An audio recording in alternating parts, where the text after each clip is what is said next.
তো তাহলে এখন আমরা আজ থেকে দেখব যে কিভাবে ওয়ার্ডপ্রেস থিম ডেভেলপমেন্ট, যেটা হলো কোনো প্রোডাক্ট লেভেলে করার জন্য, মানে প্রিমিয়াম থিম যেগুলো সাধারণত করা হয়ে থাকে।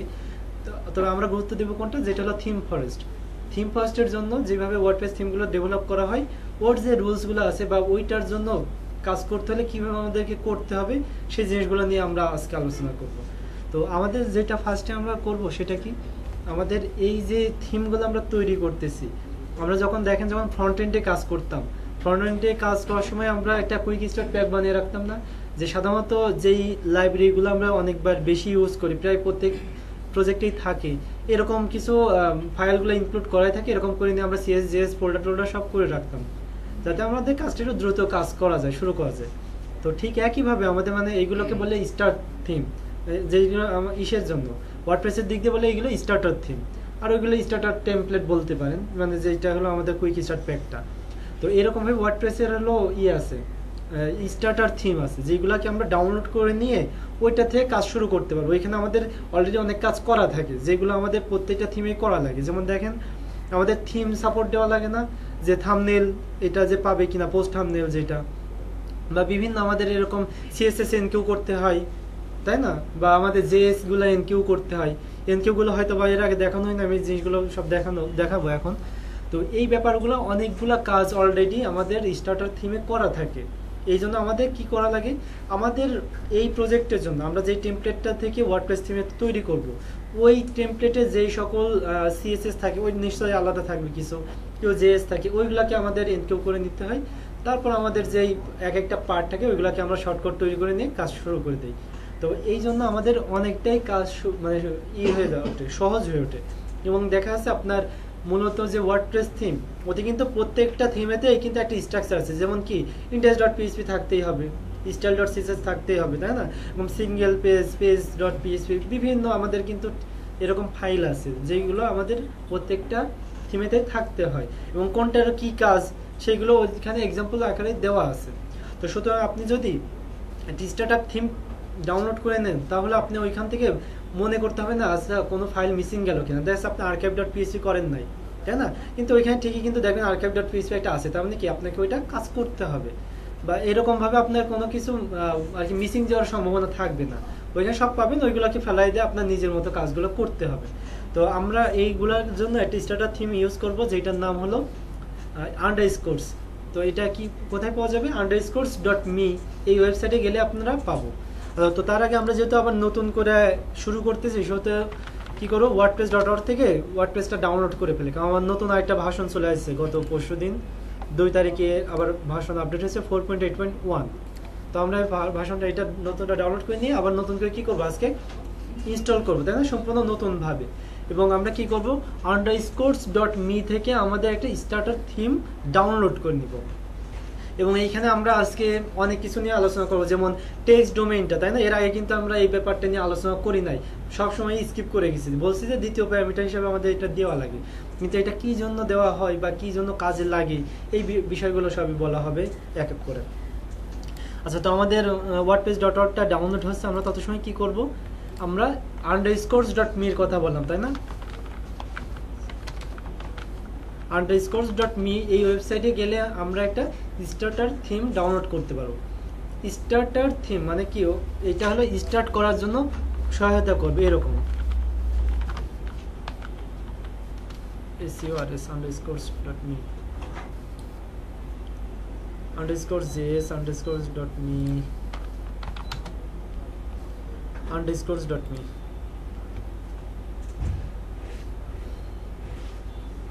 RES। আচ্ছা, তো তাহলে আমরা কি করবো, underscores.me থেকে একটা স্টার্টার থিম ডাউনলোড করে নিব, ঠিক আছে। তো আমাদের একটা কি হবে, আমাদের এইখানে কিছু স্ল্যাগ নেম দিতে হবে, মানে কিছু কিছু ডাটা আমাদের ইম্পোর্ট করে দিতে হবে, যাতে আমাদের থিমের মতোই হয়।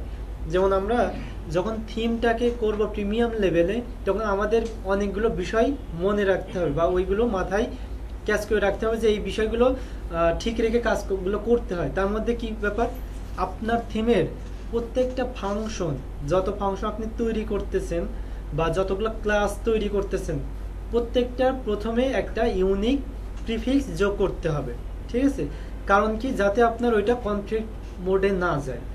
কারণ আমাদের কিন্তু আপনারা জানেন যে ওয়ার্ডপ্রেস থিমেতে ইচ্ছা মতো খুব প্লাগইন ইউজ করা যায়, যে কেউ ইচ্ছা করলে প্লাগইন একটা তৈরি করে দিয়ে দিতে পারে, তাই না? বিভিন্ন প্লাগইন বিভিন্ন কাজে ব্যবহৃত হয়। এবং আপনারা এই জিনিসটাও জানেন যে একটা সিস্টেমের মধ্যে একটা পিএইচপি ফাইল বা একটা পিএইচপি, যে এক কথায় হলো একই ফাইলে ডাবল পিএইচপি ফাইল ফাংশন কিন্তু ডিফাইন করা যায় না, তাই না? একটা পেজে থেকে দুইটা আপনি করতে পারবেন একই নামে ফাংশন, এবং এক কথায় ওই ফাইলের সাথে এবং যতগুলো ইনক্লুড ফাইল থাকবে কোনোটাতেই কিন্তু আপনি ডাবল করতে পারবেন না, তাই না?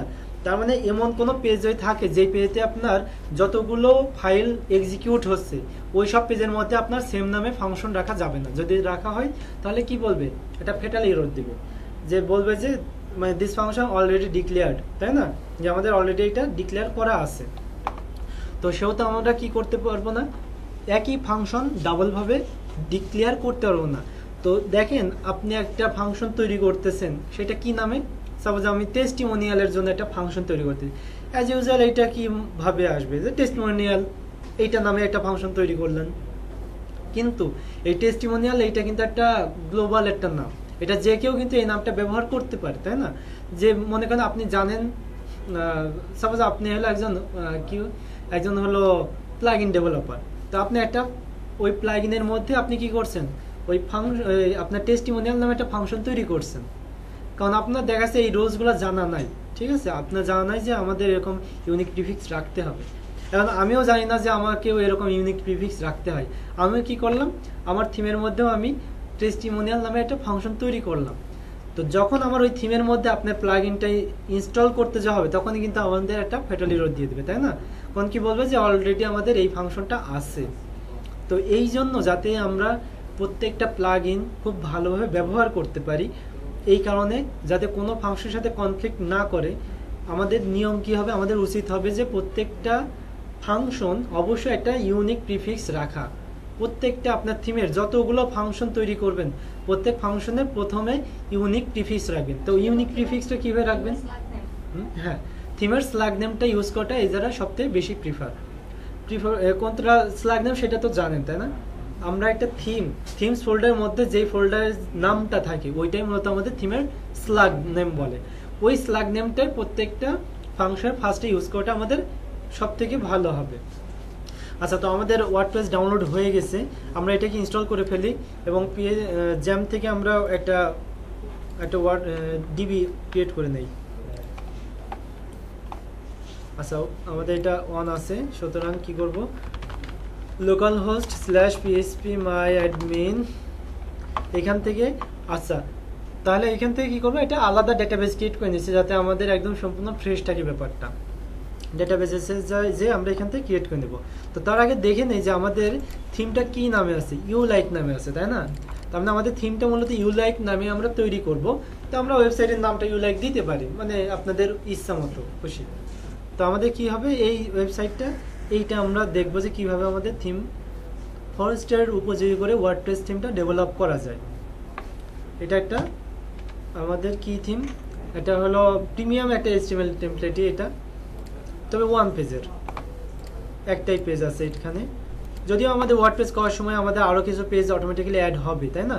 যেমন ব্লগের পেজটা, ব্লগটা তো আমাদের অবশ্যই আলাদা রাখতে হবে, তাছাড়া হয় না। ওয়ার্ডপ্রেসের যেমন নিয়ম অনুযায়ী কয়েকটা জিনিস থাকা লাগে, 404 পেজটা থাকতে হবে, ব্লগের পেজটা থাকতে হবে, সিঙ্গেল ব্লগ থাকবে। তো যাক, আমাদের page.php একটা থাকবে, তো অনেকগুলো পেজ হয়ে যাবে। তো তাহলে আমরা এই মূলত এইটা নিয়ে আমরা কাজ করব। তো তাহলে এখানে আমাদের ইউলাইক যেহেতু আছে, আমরা ইউলাইক নামটা দিয়েই করি বোঝার জন্য। ইউলাইক নামে আমরা একটা ডেটাবেস ক্রিয়েট করতেছি। হ্যাঁ, এটা কোলেকশন দিয়ে দেই, UTF-8 জেনারেল CI, তাই তো? CI2 হয়ে গেছে, এই যে এটা, তাই না? আচ্ছা, তো তাহলে আমরা দেখতে পাচ্ছি যে ইউলাইক নামে আমাদের একটা ডেটাবেস ক্রিয়েট হয়ে গেছে। তো এখন আমরা এটা কিভাবে ইনস্টল করব আপনারা জানেন অলরেডি, তাই না? খুব ইজি ব্যাপার না? আচ্ছা, তো আমরা এখানে একটা ইউলাইক নামে ফোল্ডার তৈরি করি। তো যেহেতু এটা আমাদের উইন্ডোজ, সেহেতু আমাদের কিন্তু আপার কেস আর লোয়ার কেস দুইটা কিন্তু ভিন্ন না, একই। সুতরাং আমরা ইউলাইক নামে একটা ছোট হাতের আরেকটা ফোল্ডার তৈরি করতে পারবো না, তাই না? সুতরাং আমরা এটা অন্য একটা নাম দিয়ে রাখি। দেন আমরা এখানে কি করব, ইউলাইক নামে আমরা একটা ফোল্ডার তৈরি করলাম এবং এর মধ্যে আমাদের যে ওয়ার্ডপ্রেসটা আমরা রাখছি সেটা আমরা এক্সট্রাক্ট করে ফেলি, যেটা ডাউনলোড করলাম কিছু সময় আগে। তো আমাদের 4.8.1 নতুন ভার্সন চলে আসছে। এটা আমরা কি করব, এক্সট্রাক্ট করে ফেলবো সম্পূর্ণ ফাইলটা ওই ফোল্ডারের মধ্যে, তাই না? ইউলাইক এই ফোল্ডারের মধ্যে আমরা এক্সট্রাক্ট করে দিই সম্পূর্ণটুকু। আচ্ছা, তো এক্সট্রাক্ট হয়ে যাবে। এরপর আমরা আমাদের ইনস্টল করার জন্য কি প্রসেস হবে, দ্বিতীয় ধাপটা লোকাল হোস্ট স্ল্যাশ আমাদের ওই ইউলাইক, মানে আমাদের যে ওই ওয়ার্ডপ্রেসের যে ফাইলগুলো আমরা যে ফোল্ডারে রাখছি ওই পাথটা আমাদের দেখাই দিতে হবে। তাহলে আমাদের ওইখানে কি হবে, ইনস্টলের ওই পেজটা আমাদের শুরু হয়ে যাবে। দেন আমরা ওইখানে আমাদের যে ইনপুটগুলো চাই সেই ইনপুটগুলো ফিল আপ করে সাবমিট করতে হবে। তাহলে আমাদের সেটআপটা কমপ্লিট হয়ে যাবে। এবং তারপর আমাদের যে থিমটা আছে, মানে বর্তমানে যে টেমপ্লেটটা আছে ওইটাকে আমরা ওইখানে নিয়ে যাই আমাদের সিস্টেম অনুযায়ী কাজ করব। তো তাহলে দেখেন আমাদের থিমের স্ল্যাগ নেমটা মূলত কি রাখতে আছে, আমরা বলেন তো ইউলাইক রাখতে আছে, যেহেতু আমাদের থিমের নামটা ইউলাইকই হচ্ছে, ইউলাইক ওয়ার্ডপ্রেস থিম এরকম নাম হবে, তাই না? তো সুতরাং আমাদের ইউলাইকটা হবে আমাদের স্ল্যাগ নেম। এবার আমরা underscores.me এর কাজটা কমপ্লিট করে ফেলি। তো দেখেন underscores.me তে আমরা যে কাজ করতে যাই তাহলে কি বলছে, এখানে থিমের নামটা দিতে বলছে। তো নামটা কি দিব, ইউলাইক। সাপোজ ইউলাইক দিলাম, এলটাও বড় হাতে দিই, ইউলাইক। তো দেখেন এখানে অ্যাডভান্স অপশন আছে। অ্যাডভান্স অপশন দিলে কি আমরা আরো কিছু জিনিস অ্যাড করতে পারবো। এইখানে যদি শুধু নাম দেওয়া হয় ওই নামটাকে আমাদের স্ল্যাগ নেম বানিয়ে ফেলে ড্যাশ ড্যাশ ড্যাশ ব্লা ব্লা সবকিছু আমাদের ওইটা দিয়ে কাজ কমপ্লিট করে ফেলে। তাহলে আমরা কি করব, যদি আমরা স্ল্যাগ নেমটাও এরকম নিজেদের ইচ্ছা মতো দিয়ে দিতে চাই সেই ক্ষেত্রে আমরা অ্যাডভান্স অপশন যাব এবং ওইখানে দেখবো আরো অনেকগুলো অপশন পাওয়া যাবে। তো যেমন কি স্ল্যাগ নেমটা আমরা কি দিতে যাচ্ছি, ইউলাইক। এইখানে আমাদের আপার কেস ইউজ করার কোনো প্রয়োজন নাই, সবসময় লোয়ার কেস ইউজ করাটাই ভালো হবে। এবং অথরের নেমটা কি দিব, আমরা অথরের নেমটা আমাদের দিয়ে দিতে পারি কি ক্রিয়েটিভ আইটি দিতে পারি, তাই না? অথবা থিমস আইটেম দিই আমাদের যেই ইসের নামটা আর কি, থিমস আইটেম, তাই তো? আচ্ছা, থিমস আইটেম দিলাম হলো অথর নেমটা। আর অথর ইউআরআই মানে কি, ওই অথরের নামের পর ক্লিক করলে যদি কোথাও যাইতে, মানে কোথাও যাবে এরকম যদি কোনো একটা লিঙ্ক দিতে চান, তো আমরা কি দিলাম, সাপোজ এখানে দিয়ে দিলাম http themesItem.com দিলাম, ঠিক আছে? themesItem.com দিয়ে দিলাম। ডিসক্রিপশন, এই থিমের এটা ডিসক্রিপশন দেওয়া যেতে পারে যে আপনার এটা কি দেখাবে। ওইখানে মূলত যে ডিটেলসে দিলে যা দেখায়, মূলত আমাদের কিন্তু এই style.css কিন্তু লেখা লাগবে না, এই অটোমেটিক্যালি জেনারেট করে দিবে। খুব মজার একটা ব্যাপার। দেখেন আমরা এখানে কিছু একটা লিখে দিই, তারপর দেখবো যে একটা থিম পেয়ে গেছি। তো ডিসক্রিপশনে কি দিতে পারি, যে this theme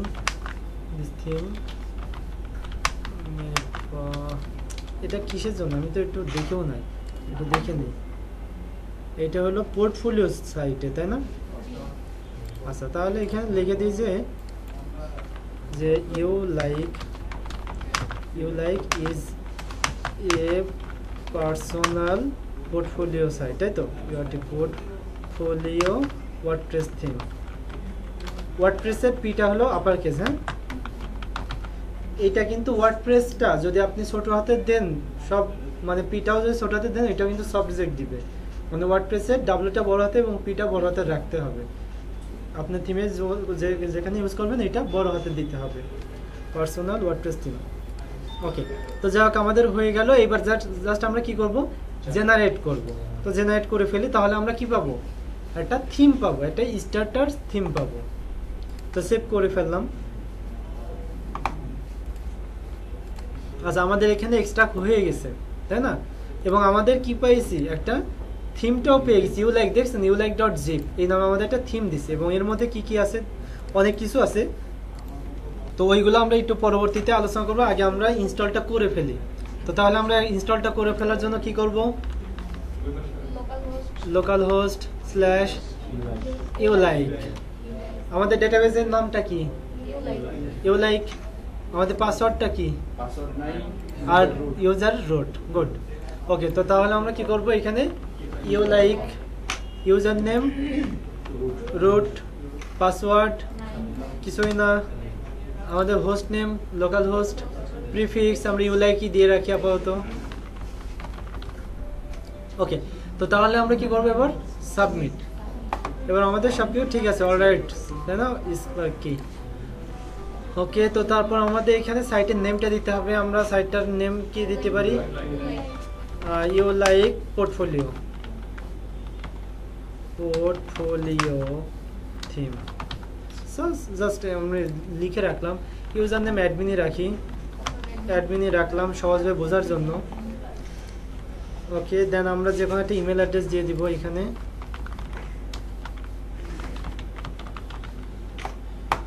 তারপর আমাদের এটাতে এইগুলো তো আমরা অলরেডি এর আগে বলছি, দিয়া না দিয়া সমান কথা লোকাল হোস্টের জন্য।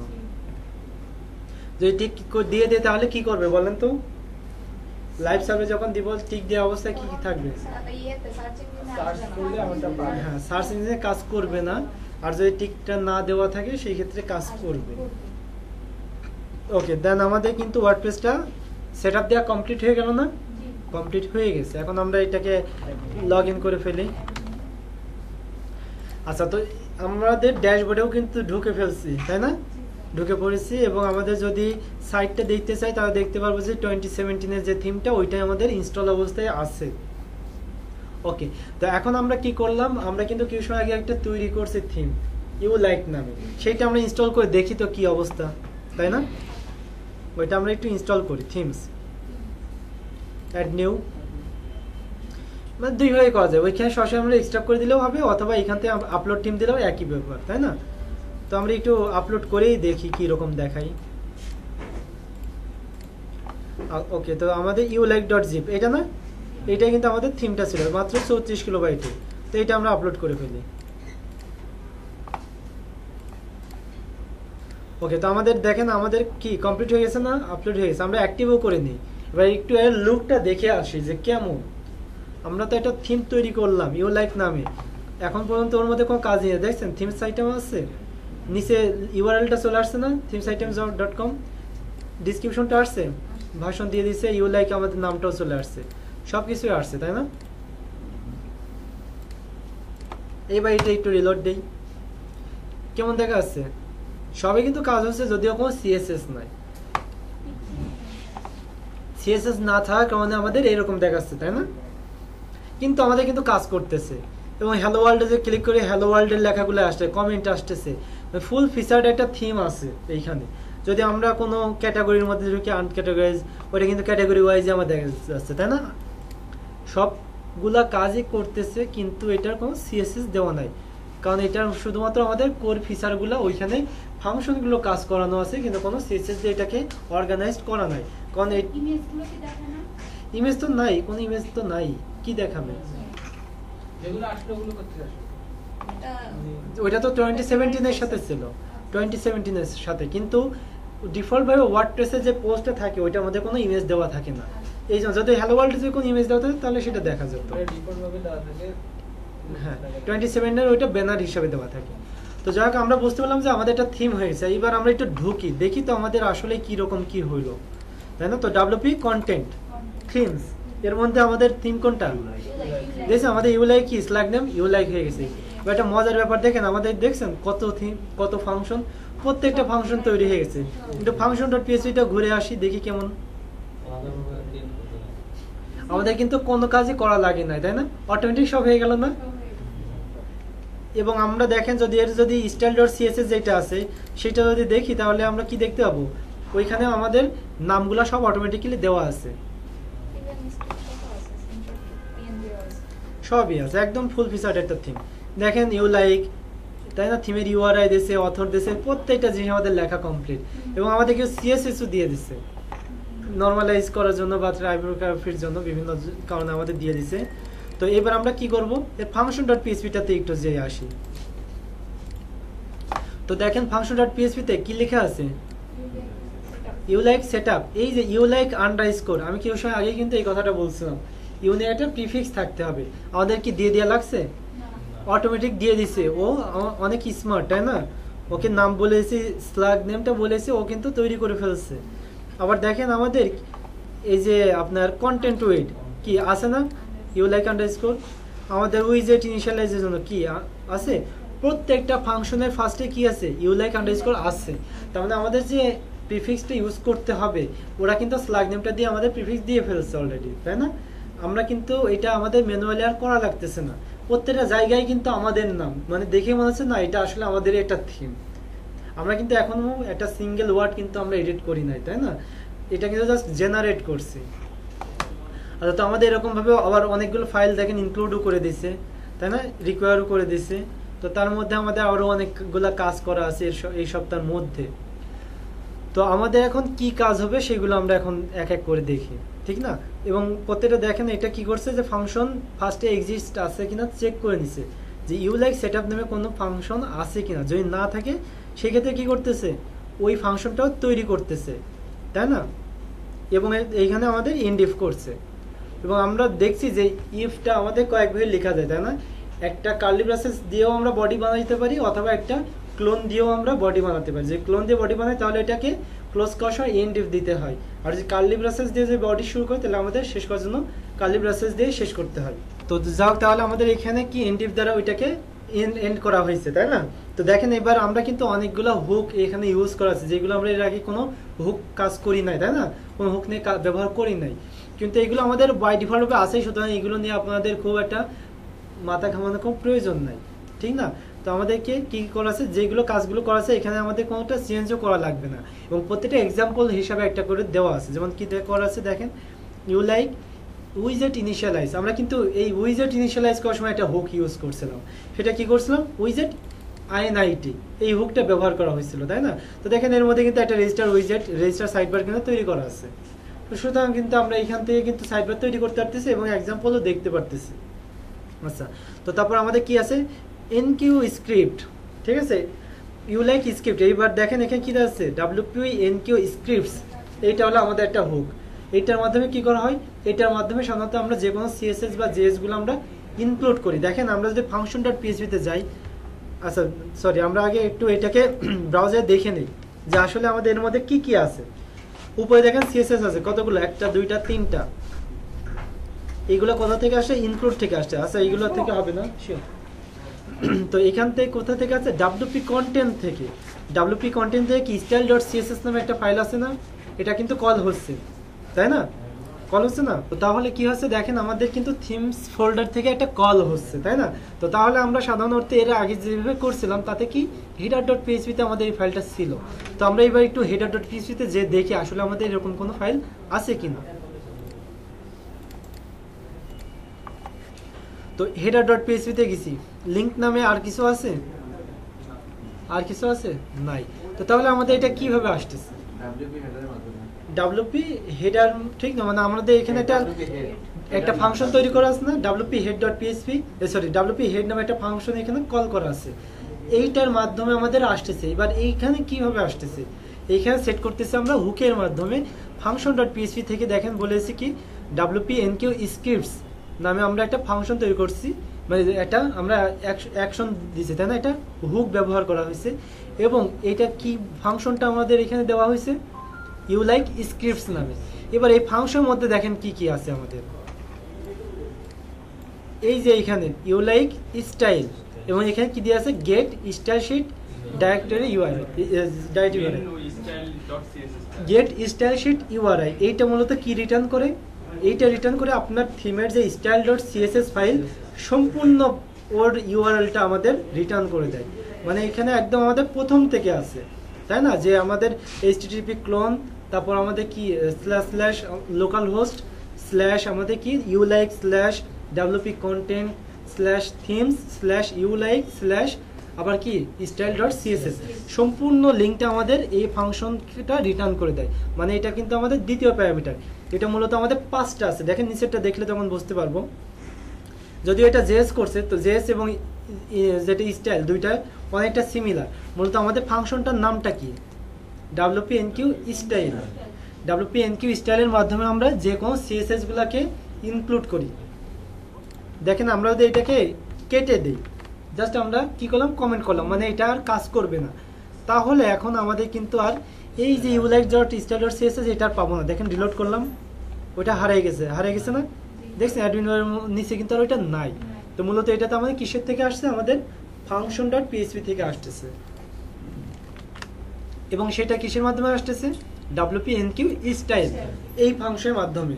এবং এই ফাংশনগুলো আবার কোথায় কল করা হয়েছে, একটা কলব্যাক ফাংশনের মধ্যে করা হয়েছে, এবং সেই কলব্যাকটা আমরা একটা হুকের মাধ্যমে ইউজ করতে, যে হুকটার নাম wp-enq স্ক্রিপ্টস। আচ্ছা, তো দেখেন একটা জিনিস খেয়াল করে, wp-enq স্ক্রিপ্ট, তাই না, আর এটা wp-enq স্ক্রিপ্টস, দুইটা কিন্তু প্রায় সিমিলার, কিন্তু যেটা আছে আমাদের স্ক্রিপ্ট এটা সিঙ্গুলার, তাই না, এটারও সিঙ্গুলার নেম, এটা দ্বারা আমরা অ্যাসাইন করতেছি, এবং সম্পূর্ণ যে ফাংশনটা আছে স্টাইল এবং এই জেস, এই সম্পূর্ণটা মিলে আমরা একটা হুকের মাধ্যমে দিচ্ছি, যেটা হলো স্ক্রিপ্টস। মূলত ওই স্টাইলগুলো ওরা ওই স্ক্রিপ্টসে ওই হুকের মধ্যে ওরা ইনক্লুড করে রাখছে। এবং সবথেকে মজার ব্যাপার, আমরা একই ফাংশনের মধ্যে লিখতেছি, এখানে স্টাইল দিচ্ছি আর একটা স্ক্রিপ্ট দিচ্ছি, স্ক্রিপ্টের কিন্তু ঠিকই ইচ্ছা করলে আমরা ফুটারে কল করতে পারতেছি, আবার হেডারে কল করতে পারতেছি, আবার আমাদের যেগুলো স্টার সেগুলো সবই আমাদের হেডারে কল হচ্ছে। যেমন একটা, যদি আমরা এবার স্ক্রিপ্টে একটু খেয়াল করে দেখি, স্ক্রিপ্ট কোনটা আছে, navigation.js, navigation.js আছে। তো এটা তো আমাদের উপরেরটা কোথায় দেখালো, হেডারে দেখালো না, এখন তো তাহলে এটাও হেডারের দিকে থাকার কথা, কিন্তু দেখেন আমাদের এবার navigation.js-টা কোথায় আছে, আমরা একটু সার্চ দেই, নেভিগেশনটা দেখেন আমাদের নিচের দিকে আছে, মানে আমাদের ফুটারের দিকে আছে, এটা আমাদের এই যে nav, তাই না, আচ্ছা এটা কি উপরের দিকে, সরি আমাদের এটা তো হলো navigation.js, দেখেন এটা আমাদের কোথায় আছে, ফুটারটা ক্লোজ হয়ে গেছে তারও নিচে, তার মানে ফুটারের মানে নিচের দিকে আছে, তাই না। আমরা কিন্তু একই ফাংশনের মধ্যে লিখতেছি, কিন্তু একটা জিনিস আমাদের উপরে যাচ্ছে, একটা জিনিস নিচে যাচ্ছে, এবং এটাকে আবার আমরা কন্ট্রোল করতে পারবো। আমরা এখানে ট্রু দিয়ে রাখছি বলে আমাদের নিচে গেছে, এটা যদি আমরা ফলস করে দেই তাহলে দেখেন আমাদের কোথায় চলে যায়, রিলোড করে দিলাম, আমাদের এটা কোথায় চলে আসবে, এখন উপরে চলে আসবে। দেখেন আমরা navigation.js নামে যে সার্চ দেই, কোথায় আছে, এটা কিন্তু উপরে হেডার, এটা হলো সোর্স পেজ, আমি সরাসরি সোর্সটা দেখাচ্ছি, মানে আমরা এখানে তো যে লাভ না, আমরা তো সোর্সটা দেখতে সরাসরি। তো তাহলে দেখছেন এখন কিন্তু আমাদের ওইটা কোথায় চলে গেছে, উপরে চলে গেছে। এই যে একটা ব্যাপার, আমরা কিন্তু খুব সহজে একটা জিনিসটাকে উপরে নিতে পারতেছি, একটা জিনিসটাকে নিচে নিতে পারতেছি, সম্পূর্ণ কন্ট্রোলটা আমাদের function.php থেকে করতে পারতেছি। কিন্তু যদি আমরা স্ট্যাটিকভাবে দিয়ে দেই কোন টেম্পলেটের মধ্যে, এই কাজগুলো কিন্তু করতে পারবো না, তাই না, হয় আমাদেরকে হেডার দিতে হবে অথবা ফুটার দিতে হবে, স্ট্যাটিকভাবে ওইখানে পড়ে থাকবে, এই হচ্ছে ব্যাপার। আচ্ছা, এবার আমরা একটু এই ফাংশনটা নিয়ে একটু আলোচনা করি যে এর মধ্যে কি কি আছে। তো আমাদের কি, ফার্স্টে আমাদের একটা হুক নেম, একটা হলো হ্যান্ডেলার নেম থাকবে, এটা হলো আমাদের এনকিউ স্টাইলের ক্ষেত্রে। এনকিউ স্টাইলটা আমরা কিসের জন্য ব্যবহার করব, সিএসএসটা আমাদের ওইখানে কল করার জন্য। এইবার wp-enq স্টাইলে আমাদের অনেকগুলো প্যারামিটার আছে, তার প্রথম প্যারামিটারটা কি, হ্যান্ডেলার নেম, মানে আপনাকে একটা নাম দিতে হবে যেটা আমাদের ইউনিক নাম থাকবে। যদি আপনি একই নামে হ্যান্ডেলার নেম নামে যদি দুইটা দেন তাহলে কিন্তু আমাদের একটাই কাজ হবে, হয়তো প্রথমটা কাজ করবে অথবা লাস্টেরটা কাজ করবে, যে কোনো একটা কাজ করবে, দুইটা কিন্তু কাজ করবে না। সুতরাং হ্যাঁ, একই নাম হলে, সুতরাং আমাদের কি করতে হবে, হ্যান্ডেলার নেমটা আমাদের অবশ্যই প্রত্যেকটা আলাদা রাখতে হবে। এইবার দেখেন এই যে style.css, এটা তো মেন স্টাইলের জন্য, এটার আগে কি জন্য ইউলাইক ড্যাশ দিছে, আমাদের এটা সেপারেট রাখার জন্য, মানে এটা আমাদের থিমের একটা স্টাইল। আমরা বলছি না যে প্রত্যেকটা জিনিস আমরা কি করব, সেপারেট করে দেবো, ইউনিক রাখবো। আমাদের এটা কি নাম দিছে এখানে, ওই যে প্রিফিক্স, থিমের যে প্রিফিক্স নেম ওইটা আমাদের ব্যবহার করা হয়েছে, তাই না। তো আমাদের এইটা স্টাইলটা নামে আমরা কি জন্য আগে ইউলাইকটা দিছি, কারণ আমরা বললাম যে আমাদের অনেক প্লাগইন ইউজ করতে পারি, যে কোনো একটা প্লাগইন সে ইউজ করছে, সেইখানে হ্যান্ডেলার নাম দিয়ে রাখছে কি স্টাইল, তাহলে কি আমাদেরটা কি আর পাবে, অথবা ওনারটা পাবে না, যে কোনো একটা পাবে নিশ্চয়ই, কারণ সেম হ্যান্ডেলার নেম। এই জন্য আমাদের এই আইটেমটা, মানে এই সিএসএসটা যাতে কোনোভাবে কোনোটার সাথে মার্জ না হয়ে যায়, এই জন্য আমাদের কি রাখতে হবে, এই ইউনিক আমাদের যে স্ল্যাগ নেমটা এটা দিয়ে রাখবো, যাতে অন্য কোনো প্রবলেম না হয়। এবং দেখেন আমাদের যে ইনকিউ স্ক্রিপ্টস, সেখানেও কিন্তু আমাদের ঠিক একইভাবে কি রাখছে, এই ইউলাইকটা ড্যাশ দিয়ে রাখছে। আচ্ছা, তো যাক, তারপর আমাদের দ্বিতীয় প্যারামিটার হিসেবে কি দিতে হবে, আমাদের সোর্সটা দিতে হবে, যে আমরা যে ফাইলটা ইনক্লুড করতে যাচ্ছি, মানে কল করতে যাচ্ছি, সিএসএস ফাইল বা জেএস ফাইল যেটাই হোক, ওইটার যে লিঙ্কটা আছে সেই লিঙ্কটা আমাদেরকে দিতে হবে। তো গেট স্টাইলশিট ইউআরআই এর মাধ্যমে যেহেতু আমরা সরাসরি ওইটা পেয়ে যাচ্ছি, একদম মেন যে স্টাইলটা শেষে ওইটা লিঙ্ক পেয়ে যাচ্ছে, সুতরাং আমরা এটা দিলে পারতেছি। কিন্তু যদি আমার আরেকটা প্রয়োজন হতো তখন কি করতাম, তাই না, তখন কি করতাম, আমরা মনে করেন এটা ডুপ্লিকেট করে নিলাম, আমাদের মনে করেন এটা আছে হলো ইউলাইক টেস্ট, জাস্ট ইউলাইট টেস্ট নামে আছে। তো তখন আমরা কি করব, আমাদের এটা কোথায় আছে, থিমের মধ্যে আছে, থিমের ফোল্ডার পর্যন্ত কি করতে হয়, টেমপ্লেট ডাইরেক্টরি ইউআরএল। এই ফাংশনটা যখনই আমরা ইউজ করলাম তার মানে কি পড়লাম, আমাদের কিন্তু থিমের নামটা পেয়ে গেছি। তারপর আমরা এর সাথে কনক্যাট করব কি, একটা স্ট্রিং কনক্যাট করব। স্ট্রিং এ কি দেব, স্ল্যাশ আমাদের কি আছে, মনে করেন এটা সিএসএস ফোল্ডারের মধ্যে আছে, আমরা কল্পনায় ভেবে নেই সিএসএস এর মধ্যে আমাদের test.css নামে একটা ফাইল আছে, তাহলে আমরা এইভাবে কল করব। সোর্সটা বুঝতে পারছেন কি ব্যাপার? ওকে, এইবার আমাদের তৃতীয় প্যারামিটার কি থাকবে, তৃতীয় প্যারামিটার থাকবে আমাদের এটা কোনো ডিপেন্ডেন্সি আছে কিনা, ডিপেন্ডেন্সি আছে কিনা। এবার ডিপেন্ডেন্সি ব্যাপারটা মনে হয় এর আগে আলোচনা করা হয় নাই। ডিপেন্ডেন্সি ব্যাপারটা কি, যে নির্ভরশীলতা। আপনি যখন ফার্স্টে লেখাপড়া অবস্থায় আছেন তখন তো আপনি ইনকাম করতেছেন না, ধরে নিলাম যে আপনি ইনকাম করতেছেন না, দেখা যাচ্ছে আপনি ছোট আছেন, এখন প্রাইমারি লেভেলে পড়তেছেন, তখন তো ইনকাম করার সম্ভাবনা। তো সেক্ষেত্রে কি আপনি অবশ্যই কিন্তু আপনার ফ্যামিলির উপর ডিপেন্ডেন্ট, তাই না? যে আপনার ফ্যামিলি যদি আপনাকে সাপোর্ট না দেয় আপনি কিন্তু সার্ভাইভ করতে পারবেন না। এই যে ডিপেন্ডেন্সি না, তখন আপনি কার উপর ডিপেন্ডেন্সি, ফ্যামিলির উপর ডিপেন্ডেন্সি। ফ্যামিলি থাকতে হবে তারপর আপনার অস্তিত্ব, ফ্যামিলি না থাকলে আপনার অস্তিত্ব থাকতেছে না, তাই না? তো আবার একটা পর্যায়ে কি যাচ্ছে, যখন আপনি একটা ভালো একটা করতেন, বড় হচ্ছেন বা কোনো একটা পজিশনে আছেন, তখন আপনি টাকা পয়সা ইনকাম করতে হবে, কিন্তু আপনার মা বাবার তখন কোনো ইনকাম নাই, তখন কিন্তু আপনার মা বাবা কি হচ্ছে, আপনার উপর ডিপেন্ডেন্সি হচ্ছে, তাই না? এই যে একটা ব্যাপার নির্ভরশীলতা, সেইটা মূলত আমাদের এইখানে দিয়ে দিতে হবে যে আমার এই ফাইলটা কার উপর নির্ভরশীল আছে কিনা। যদি নির্ভরশীল থাকে তার হ্যান্ডেলার নেমটা দিয়ে দিব, এবং ওই হ্যান্ডেলার নেমটা দিলে কি হবে, যে হ্যান্ডেলার নেমটা দিব ওইটা আমাদের সবসময় উপরে থাকবে, তারপর এটা কল হবে। তার মানে আমরা যদি এখানে এখন ইউ লাইক স্টাইল দিয়ে দেই, ডিপেন্ডেন্সি দেই, তাহলে কি হবে, ইউ লাইকটা আমাদের সবসময় উপরে থাকবে। কার উপরে থাকবে, এইটা যেখানে কল হবে, আমাদের এই টেস্টটা যেখানে কল হবে তার উপরে আমাদের এই স্টাইলটা থেকে যাবে। এটা হলো ডিপেন্ডেন্সির ব্যাপার। তবে ডিপেন্ডেন্সি তাহলে আমরা কি করবো, সাপোজ আমরা এটা আবার দিতে হয় কি টাইপের, অ্যারে টাইপের, কারণ আমরা অনেকগুলো ডিপেন্ডেন্সি দিতে পারি, তাই না? যেমন আপনি ডিপেন্ড শুধুমাত্র মা বাবার উপরে না, অনেকের উপর ডিপেন্ডেন্ট। যেমন কি আমরা খাবার খাইতে হলে কি কৃষকদের উপর ডিপেন্ডেন্ট হইতে হবে, তাই না? প্রকৃতির উপর ডিপেন্ডেন্ট হইতে হবে। আপনার অক্সিজেন না দেয় তাহলে তো আর থাকতে হবে না। এক কথায় আমাদের সার্ভে করতে হলে অনেক কিছুর উপর ডিপেন্ডেন্ট থাকতে হয়। ঠিক একইভাবে আপনার একটা সিএসএস ফাইল অনেক কিছুর উপরে ডিপেন্ডেন্ট থাকতে পারে, ওইগুলো আমরা হ্যান্ডেলের নেমটা দিয়ে দিতে পারি। সাপোজ আমরা এখানে কি দিয়ে দিলাম, ইউ লাইক স্টাইল। বিষয়টা কি বুঝতে পারছেন? তো এই হ্যান্ডেলার নেম সাপোজ আমরা একটাই দিলাম, যদি আরো ডিপেন্ডেন্ট থাকতো আমরা সেগুলো পরবর্তীতে দিয়ে দিতে পারতাম কমা দিয়ে।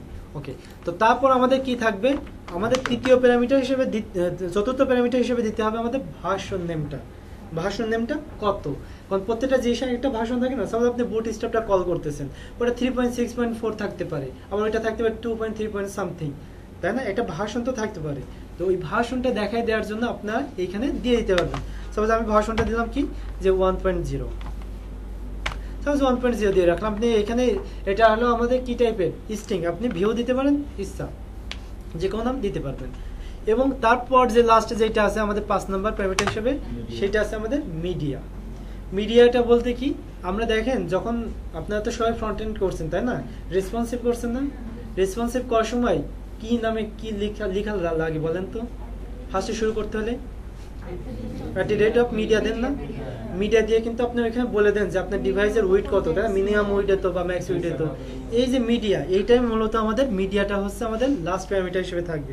এবং এটা কি কাজ করবে, মিডিয়াটা অনেক ধরনের থাকতে পারে। যেমন আপনার ডিভাইস স্ক্রিনে একটা মিডিয়া, আপনার প্রিন্টের জন্য একটা মিডিয়া থাকতে পারে।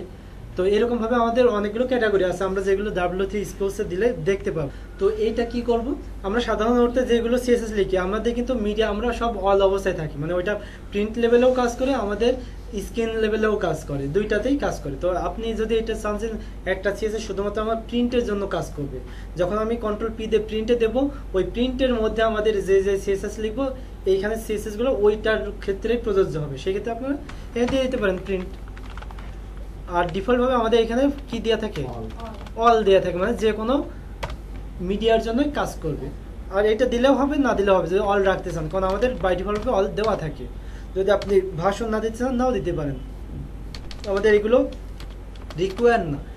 আমাদের ডিপেন্ডেন্সি দিতে পারেন নাও পারেন, এগুলো আমাদের রিকোয়ার না।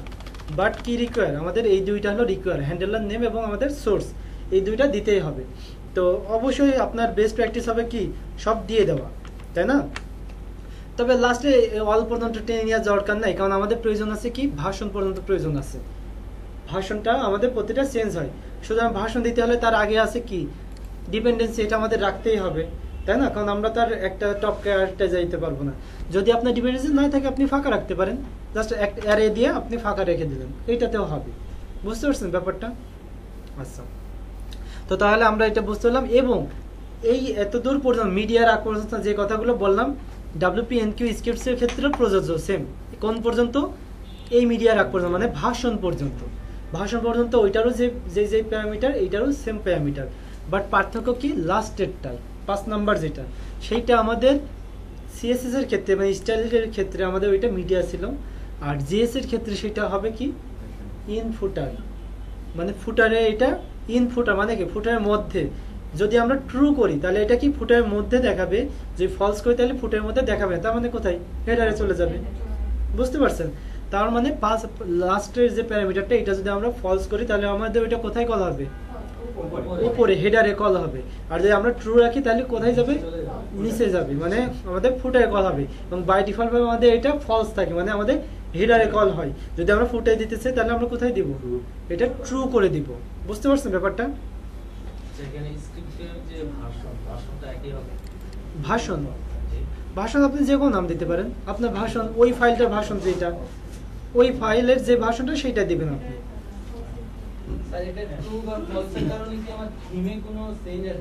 হ্যাঁ অবশ্যই আসবে। আপনি সাপোজ যে লাইব্রেরিটা যে লাইব্রেরিটা ওইটা আপনি ফুটারে কল করলেন, যে মেন যে লাইব্রেরিটা, আর আপনি যেগুলো লাইব্রেরি ব্যবহার করতেছেন আউল কাসেল এগুলো আপনি হেডারে দিলেন, তাহলে কাজ করবে? কাজ করবে না, তাই না? কারণ আপনি মেন যে লাইব্রেরি সেটা কল করে রাখছেন ফুটারে, বাট ওইটা তো আপনার ডিপেন্ডেন্স, তাই না? কার ডিপেন্ডেন্সি? আপনার এই যে আউল কাসেল বলেন বা যে কোনো লাইব্রেরি বলেন, তাই না? সেগুলো কিন্তু প্রত্যেকটা কিসের উপর লাইব্রেরি, মেন লাইব্রেরির উপর ডিপেন্ডেন্সি। তো সুতরাং আপনি যদি যে কোয়েরির যে মেন লাইব্রেরিটা ওইটা যদি আপনি ফুটারে কল করে রাখেন, হেডারে কিন্তু আপনি যে কোয়েরি কোনো কাজ করলে সেটা কাজ করবে না, সবই আমাদের কনসোলে এরর দিবে।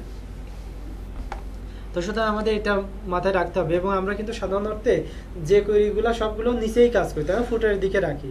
সুতরাং আমরা সব ফুটারে রাখবো, কিন্তু মেন যে কোয়েরিটা লাইব্রেরিটা সেটা আমরা হেডারে কল করব। এবং দেখেন হয়তো আমাদের এখানে কল করাই আছে,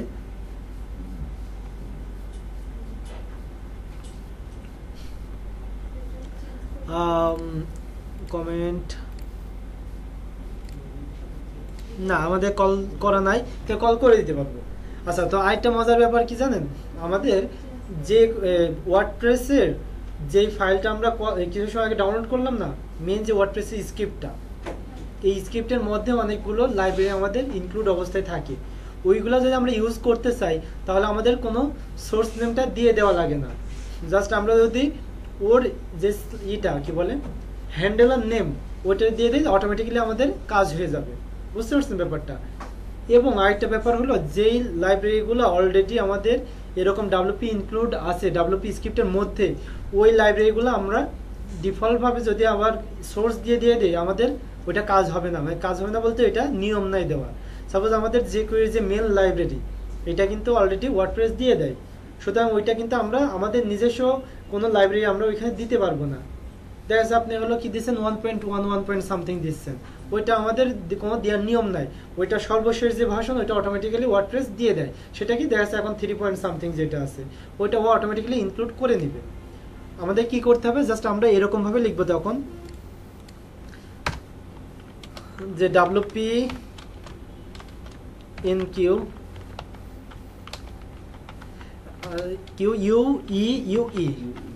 NQ স্ক্রিপ্ট SCRIPT স্ক্রিপ্ট।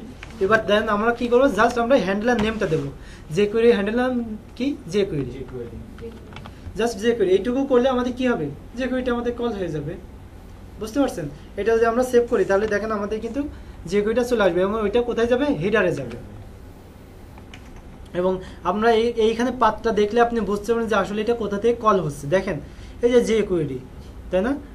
যে কোয়েরি আছে না, এটা ভার্সন কত 1.12.4, মানে এটা 1 ভার্সনের সর্বশেষ ভার্সনটা নিচ্ছে। এবং সেটা কোথা থেকে আমাদের কল হচ্ছে, WP includes /j/jQuery, তারপর আমাদের এইটা, তার মানে আমাদের কি হচ্ছে WP includes যে ফোল্ডারটা আছে তার মধ্যে আমাদের এই জেএস গুলো দেওয়া আছে এবং ওইখানে আরো অনেক জেএস আছে, ওইগুলো আপনারা ইউজ করতে পারবেন, যেমন jQuery UI গুলো ওইখানে দেওয়া আছে অনেকগুলো। তো তাহলে আমরা কিন্তু এইভাবে যেগুলো অলরেডি ওয়ার্ডপ্রেসে ইনক্লুড আছে সেগুলো আমরা শুধুমাত্র হ্যান্ডলার নেম দিলে আমাদের ইনক্লুড হয়ে যাবে।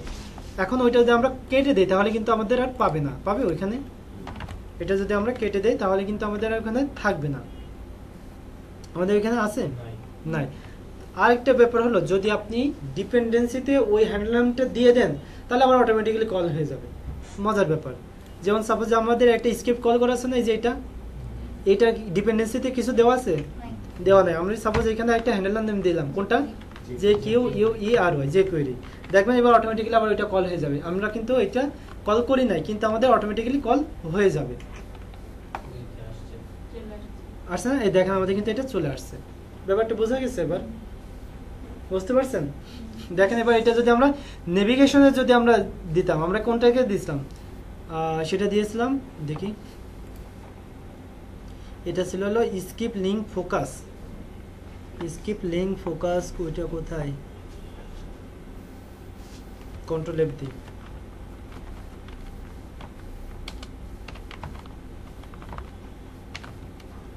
স্কিপ লিঙ্ক ফোকাস একদম ফুটারে আছে, তাই না?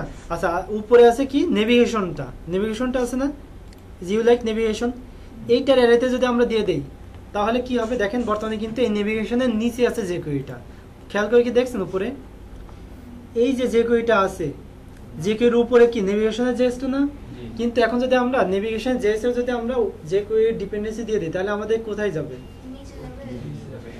নেভিগেশনের উপরে আমাদের jQuery-টা চলে আসবে, তাই না? তো দিয়ে দেখি আসলে তা হয় কিনা। এবার আমরা সেভ করলাম, এখন যদি রিলোড করি দেখেন কোথায় গেছে jQuery-টা, নেভিগেশনের কি উপরে চলে গেছে না, বিষয়টা বুঝে গেছে? আচ্ছা, তো এবার আমাদের আরো অনেক জিনিস আছে, আমরা অনেকগুলো জিনিস দেখবো, শুধুমাত্র এইটা তো ক্লিয়ার যে আমরা কিভাবে সিএসএস গুলো কল করবো আর কিভাবে জেএস গুলো কল করবো, ব্যাপার ক্লিয়ার না? করতে পারবেন? শিওর তো? Okay good. আচ্ছা এইবার আমরা কি করব, আমাদের আরো অনেকগুলো ব্যাপার আছে, যেমন টেক্সট ডোমেইনের জন্য ওইগুলো দিয়ে দিচ্ছে। আচ্ছা টেক্সট ডোমেইন নিয়ে আমরা আলোচনা করি, টেক্সট ডোমেইন অনেক নাম শুনছি তাই না, শুনতে শুনতে মুখ ব্যথা হয়ে গেছে, কিন্তু বিষয়টা বুঝতে পারি নাই। ও কান ব্যথা হয়েছে আমার, বলতে বলতে আর কি মুখ ব্যথা হয়ে গেছে, এই জন্য আমার মুখের কথা বলতেছি। আচ্ছা তো তাহলে আমরা কি করব, সেটা টেক্সট ডোমেইন, এই যে কট, টেক্সট ডোমেইন হ্যাজ বিন কটেড, এইখানে কি ইউ লাইক আমাদের টেক্সট ডোমেইন, এবং এইটা কোথায় কোথায় ডিক্লেয়ার করা আছে, function.css এ দেখেন আমাদের কি দেওয়া আছে, টেক্সট ডোমেইন কি ইউ লাইক। আমরা যদি এখন টেক্সট ডোমেইন ইউ লাইক পরিবর্তে যদি আমরা অন্য কোন নাম দেই, দুই নামে দুইটা যদি রাখি তাহলে কিন্তু এটা নিয়মের ভিতরে পড়লো না।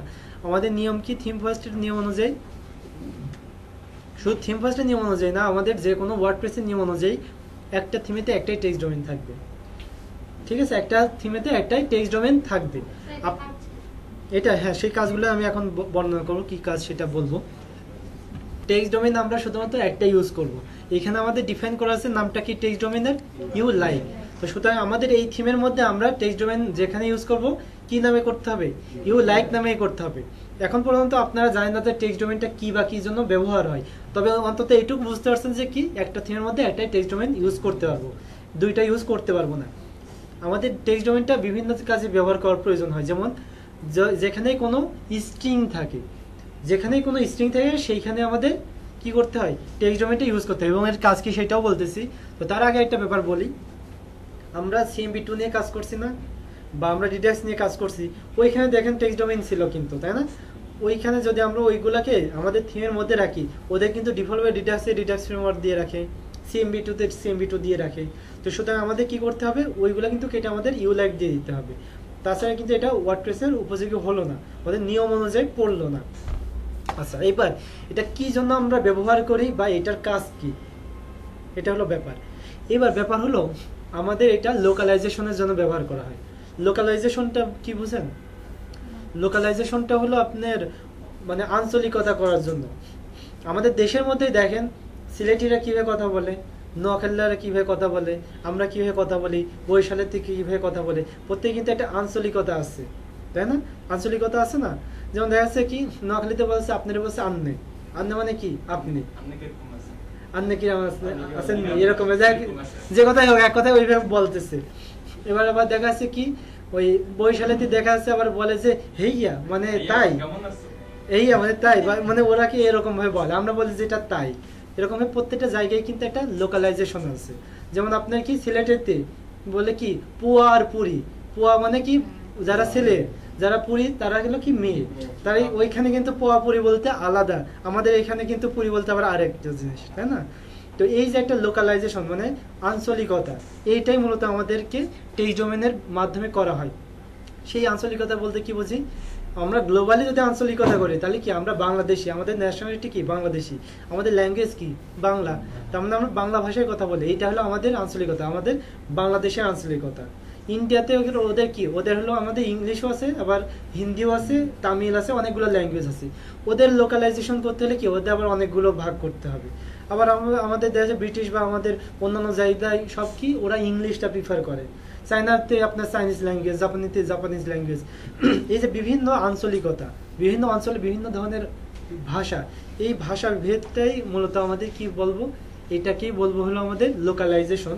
এবং এই লোকালাইজেশনটা ঠিক রাখার জন্য কি করা হচ্ছে, আমাদের টেক্সট ডোমেইন ব্যবহার করা। বুঝতে পারছেন কি জন্য? এইবার আমরা কোথায় ইউজ করব, প্রত্যেকটা স্ট্রিংয়ে, যেটা আপনি ফিক্স স্ট্রিং, স্ট্রিংটা আমরা কি ফিক্সড অবস্থায় থাকে, তাই না? ওইটা তো আর ভেরিয়েবল না যে চেঞ্জ হয়ে যাবে। আপনি এক জায়গায় লিখে রাখছেন কি সার্ভিস, সার্ভিসের জন্য একটা নাম দিয়েছেন না, টাইটেল, টাইটেল কি দিয়ে রাখছেন সার্ভিস, জাস্ট সার্ভিস। এইবার এটা তো নাই গেল ব্রিটিশদের ব্যাপার বা ইংরেজদের ব্যাপার। এবার আমরা বাঙালিরা কি বুঝবো, সার্ভিস বলতে আমরা কি বুঝি না, এটা কি আমার সেবা সমূহ, তাই তো? সার্ভিসেস, বা যদি শুধু সার্ভিস হয় তাহলে সেবা, তার মানে আমাদের হিসেবে আসবে কি এটা সেবা সমূহ, তাই না? তো তাহলে কিন্তু আমরা যদি এটা বাংলায় ট্রান্সলেট করতে চাই তাহলে আমাদের কি দিতে হবে, এখানে সেবা লিখতে হবে। যদি আবার এইটাই দেখা গেছে অন্য যে কোনো জায়গায় ল্যাঙ্গুয়েজ হলে ওইটার যে করসপন্ডেন্ট যে ল্যাঙ্গুয়েজটা আছে, যে ভাষাটা আছে সেটা ব্যবহার করা হবে। তাহলে কি এই যে প্রত্যেকটা স্ট্রিং আমরা ফিক্সড রাখতে পারবো না, ওইটা আমাদেরকে এমনভাবে একটা ব্যবস্থা করতে হবে যাতে যে কেউ তার নিজস্ব অঞ্চলের হিসাব অনুযায়ী সে ট্রান্সলেট করে নিতে পারে। ঠিক আছে? এইবারে একটা ব্যাপার হলো কত জায়গায় আমাদের স্ট্রিং আছে, কত জায়গায় স্ট্রিং আছে সেইটা আমরা কিভাবে বুঝবো, এটা বোঝার ব্যাপার আছে না। স্ট্রিং তো অনেক জায়গায় থাকতে পারে, বিভিন্ন জায়গায় বিভিন্ন নামে আছে, কিন্তু এটাকে আমরা খুঁজে পাবো কিভাবে? এটা খোঁজার কোনো নিয়ম আছে? খোঁজার তো কোনো নিয়ম নাই। যে কোনো একটা প্যাটার্ন থাকে, প্যাটার্ন অনুযায়ী আমরা কিন্তু বলতে পারি, প্যাটার্ন অনুযায়ী আমরা বলতে পারবো যে না এই জায়গা আমাদের এই জিনিস আছে। কিন্তু আমাদের যদি কোনো প্যাটার্নে না ফেলাই তাহলে তো আমরা এটা খুঁজে পাবো না। এই জন্যই মূলত আমাদের টেক্সট ডোমেইনটা ইউজ করা। তো এই জন্য আমরা কি করব, আমরা একটা ফাংশন ইউজ করব, কিছু ফাংশন, যে ফাংশনগুলোর মাধ্যমে আমরা ওইগুলোকে খুঁজে পাবো। যেমন সাপোজ আমরা যদি একটা লেখা থাকে যে সাপোজ আমাদের একটা কি ট্রান্সলেট নামে একটা ফাংশন আমরা সব জায়গায় ইউজ করছি, যদি আমরা কন্ট্রোল এফ দিয়ে সার্চ দিই পাবো না কত জায়গায় আমাদের ট্রান্সলেট আছে। তাহলে কোনো একটা ফাংশনের মধ্যে কিন্তু যদি দিয়ে রাখি তাহলে ওইটা সহজে আমরা খুঁজে পাবো। এবং টেক্সট ডোমেইনটা কি জন্য ইউজ করব, একই টেক্সট ডোমেইন রাখবো যে আমাদের থিমের, এই থিমের মধ্যে যত জায়গায় আমাদের এই ইউ লাইকটা আছে ততগুলো আমাদের এই কাজের জন্য, এইটা এই থিমের জন্য, এইটা বোঝানোর জন্য। অন্য নাম থাকলে সেটা আমাদের অন্য একটা কাজের জন্য, অন্য থিমের জন্য। এই জিনিসগুলোকে আলাদা ভাষা মানে আলাদা ডিফাইন্ড রাখার জন্য মূলত এইভাবে ইউজ করা হয়েছে। তো যাই হোক, আমাদের টেক্সট ডোমেইন হিসাবে যে যদি করতে হয় তাহলে আমাদের একটা ফাংশন ইউজ করতে হবে, এইটুকু আমরা বুঝতে পারলাম, তাই না? এবং যেহেতু ফাংশন দিব এবং ফাংশনের মধ্যে আমাদের টেক্সট ডোমেইনটা দিতে হবে, তার মানে টেক্সট ডোমেইনটা ওই ফাংশনের মধ্যেই থাকবে। এবং এইগুলো মূলত কি জন্য ইউজ করা হচ্ছে, ট্রান্সলেট করার জন্য, তাই না? ট্রান্সলেট করার জন্য।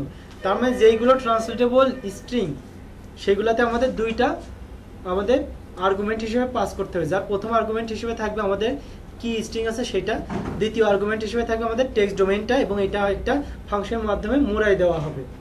ওকে, এইবার আমরা একটু এক্সাম্পলে আসি। জিনিসটার সাথে দেখেন অনেকটা এবার মিল পাবেন। এই জিনিসটা যদি আমরা শুধু এইটুকু দেখি, এইটুকু কি প্রথমে এইটুকু ফাংশন আছে, একটা ফাংশন। এবার আমাদের কি প্রথমে একটা স্ট্রিং আছে, প্রথম প্যারামিটার হিসেবে আর্গুমেন্ট হিসেবে দেওয়া হয়েছে প্রথমে একটা স্ট্রিং, দ্বিতীয় স্ট্রিং হিসেবে এটা টেক্সট ডোমেইন। ঠিক আছে? তার মানে কি এটা একটা ট্রান্সলেটেবল স্ট্রিং। এই যে প্রাইমারিটা এটা হলো একটা ট্রান্সলেটেবল স্ট্রিং। তো তাহলে আমরা বুঝতে পারলাম যে কি এইখানে প্রথম প্যারামিটার হিসেবে কি দিলাম, একটা স্ট্রিং।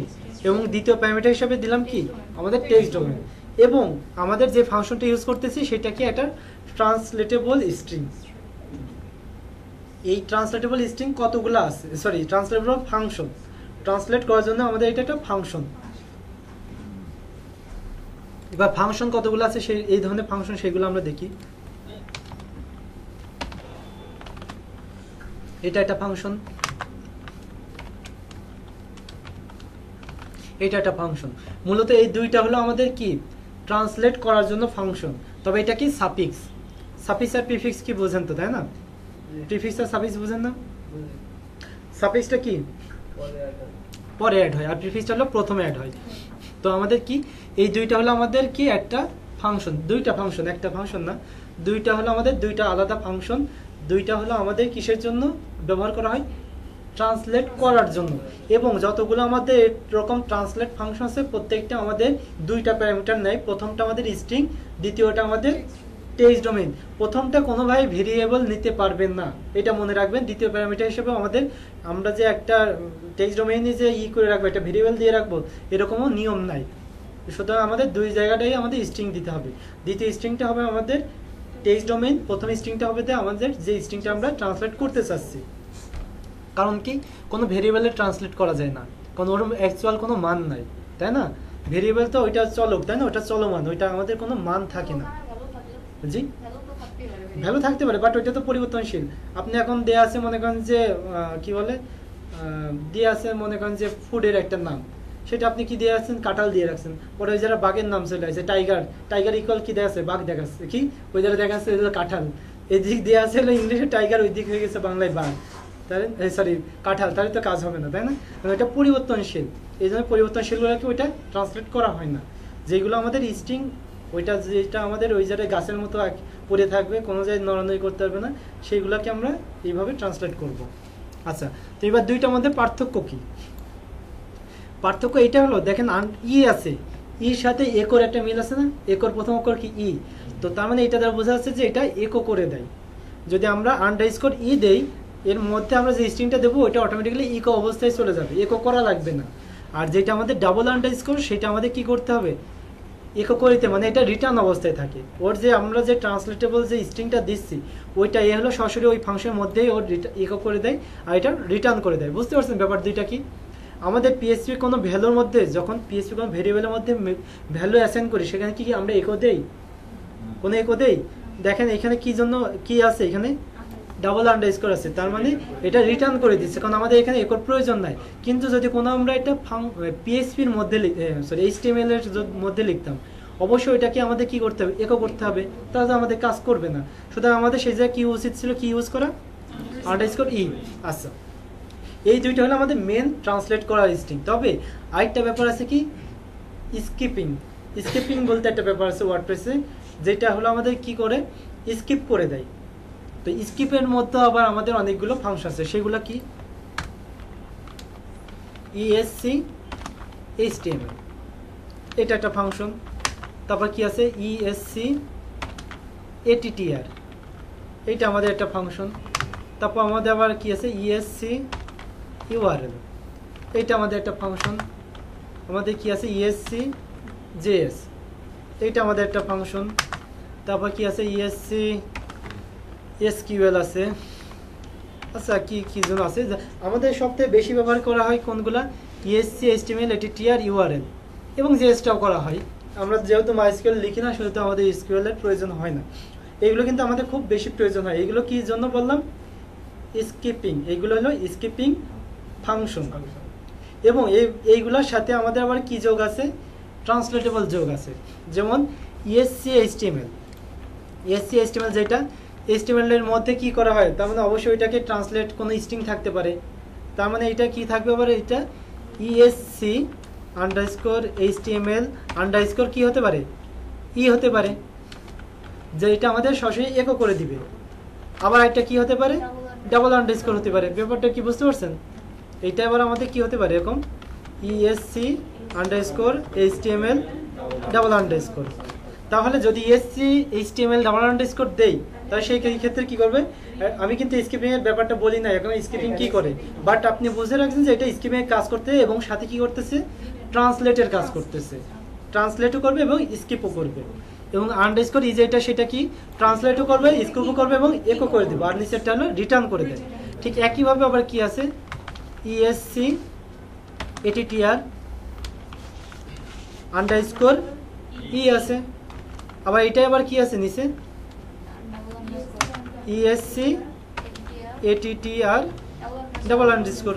এটা কি করবে, উপরটা একো করবে, নিচেটা রিটার্ন করবে, বুঝতে পারতেছি। ঠিক একইভাবে এখানে আবার কি হবে, ইএসসি ইউআরএল আন্ডারস্কোর ই আছে, এবং আবার একটা নিচে কি থাকবে আমাদের, ইএসসি আন্ডারস্কোর ইউআরএল আন্ডারস্কোর ই, সরি ডাবল আন্ডারস্কোর। তাহলে আমাদের এটাও আছে, এবং এটা আছে আপনার ইএসসি ইউআরএল রটাও আমাদের লিখলাম না, মনে করে রাখেন যে আরও আছে। তবে জেএস এর জেএস এর এটার কিন্তু আমাদের কোনো ট্রান্সলেটেবল নাই, কারণ যেখানে আমরা জেএস গুলো ইউজ করি এটা কিন্তু আমাদের ট্রান্সলেটেবল হওয়ার কোনো প্রয়োজন আছে, প্রয়োজন নাই। কারণ আমরা জেএস এর মধ্যে কি দিতে পারি, আমরা কোনো একটা সাধারণত দেখা যাচ্ছে আমরা কোনো অবজেক্ট ইউজ করলাম, কোনো ক্লাস ইউজ করলাম বা কোনো অ্যারে ইউজ করলাম, ওইগুলো আমাদের কি করার প্রয়োজন হয় না, আমাদের ট্রান্সলেট করার প্রয়োজন হয় না। বাট ওর মধ্যে যদি কোনো স্ট্রিং আপনি ভ্যালু হিসেবে দেন, সেক্ষেত্রে আপনি আন্ডারস্কোর এইচটিএমএলটা ইউজ করতে পারেন, এসি আন্ডারস্কোর এইচটিএমএল আন্ডারস্কোর ই বা যেটাই করেন, এই হলো ব্যাপার। তো আর বাকিগুলোর ক্ষেত্রে কি নাই, এইগুলো আমাদের দুইটা যেটা এগুলো আমাদের ট্রান্সলেটেবল হয় না। তো তার মানে ট্রান্সলেটেবল হয় কোনগুলো, এইচটিএমএল অ্যাট্রিবিউট এবং ইউআরএল, তাই তো। এইবার স্কিপিং মূলত কি জন্য ব্যবহার করা হয়, এইটা হলো একটা ব্যাপার, তাই না। এইটা ব্যবহার করা হয়, বিষয়গুলো কি বুঝতে পারতেছেন? আচ্ছা, ক্লিয়ার না? আমরা এক্সাম্পল দেখলে তখন ক্লিয়ার হবে। অন্তত তো বুঝতে পারছেন এই ধরনের ফাংশনগুলো আছে। ট্রান্সলেটেবল ফাংশন কি কি, একো করবে, এবং এই দুইটাই আন্ডারস্কোর এবং আন্ডারস্কোর ই, এই দুইটাই আবার সাফিক্স হিসেবে আরো তিনটা ফাংশনের হিসেবে আছে। সেগুলো কি কি, ESC HTML, ESC ATTR, ESC URL.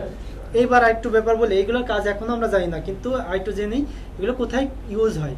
ESC HTML তার মানে বুঝতে পারছি কি, এটা কোনো এইচটিএমএল এর মধ্যে ব্যবহার করার সময় এটা ব্যবহার করতে হবে। এটিটিআর মানে কি, অ্যাট্রিবিউট, এটা কোনো অ্যাট্রিবিউটের সময় ইউজ করতে হবে। আর ইউআরএলটা কি, ইউআরএলটা হলো কোনো ইউআরএল এর ক্ষেত্রে যেখানে কোনো ইউআরএল আছে। বুঝতে পারছেন ব্যাপারটা? ওকে, তার মানে আমরা এইগুলোর মধ্যে আমরা ইউজ করব। কি জন্য ইউজ করবো এখনো সেটা আমরা জানি না। মনে করেন যদি আমাদের এরকম থাকে, কি আছে, H1 H2 সরি H1, এর মধ্যে যদি আমরা কিছু একটা স্ট্রিং লিখি, তাহলে সেটা কোন ফাংশনটা ইউজ করব, ইএসসি এইচটিএমএল ইউজ করব। এবার যদি আমরা ডাবল আন্ডারস্কোর দিই, সেক্ষেত্রে আমাদের এদিকে একো করে দিতে হবে। যদি আন্ডারস্কোর ই দিই, তাহলে আমাদের একো করা লাগবে না। এটুকু তো বুঝতে পারছেন। এইবার যদি আমার H1 এর মধ্যে মনে করেন একটা ক্লাস আছে,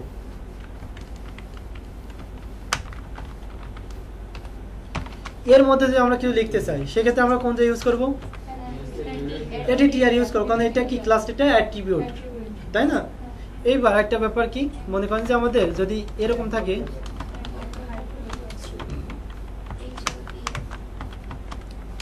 কিবোর্ডটা খুব প্রবলেম করতেছে।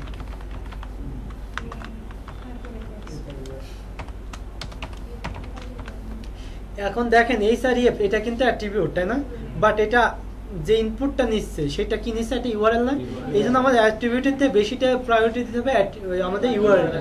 এখানে আমাদের ইউজ করব কি, ইউআরএলটা ইউজ করবে, এবং এটাকে আবার ইচ্ছা করলে অ্যাট্রিবিউটের মধ্যেও ঢুকায় রাখতে পারেন, যে অ্যাট্রিবিউটের মধ্যে আবার ইউআরএল দিয়েও দিয়ে দিতে পারেন, তাতেও কোনো প্রবলেম হবে না।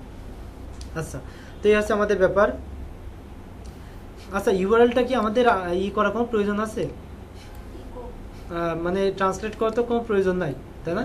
তার মানে মনে হয় ইউআরএল এর মনে হয় ই নাই, আন্ডারস্কোর ই নাই। তারপর দেখে নি আছে কিনা, তাই না। দেখি তো আছে কিনা।